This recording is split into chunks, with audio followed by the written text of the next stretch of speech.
আল্লাহ তাআলা আকার আছে না তিনি নিরাকার? আকার শব্দটা আল্লাহর ক্ষেত্রে ব্যবহার হয়নি, নিরাকারটাও নয়।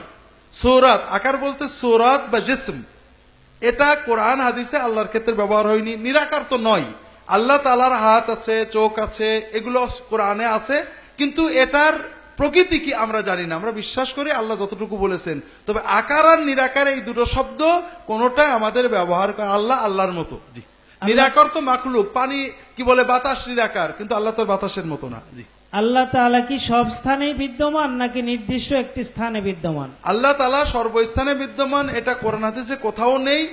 আমাদের ইমাম আবু হানিফা, ইমাম আবু ইউসুফ তারা এই কথাকেও বললে তাকে দুর্রা মারতেন, শাস্তি দিতেন।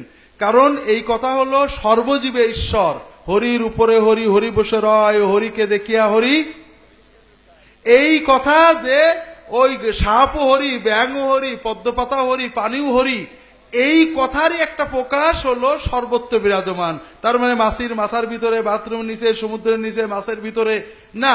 আল্লাহ তাআলা কোরআনে বারবার রিপিটেডলি বলেছেন আল্লাহ আরশের ঊর্ধ্বে আছেন। আল্লাহর সৃষ্টির শেষ হলো আরশ, আল্লাহ তারও ঊর্ধ্বে আছেন, বান্দার কাছে আছেন। এই নৈকট্য আল্লাহ জানেন, তবে তিনি বান্দার কাছে, তিনি আরশের ঊর্ধ্বে। জি।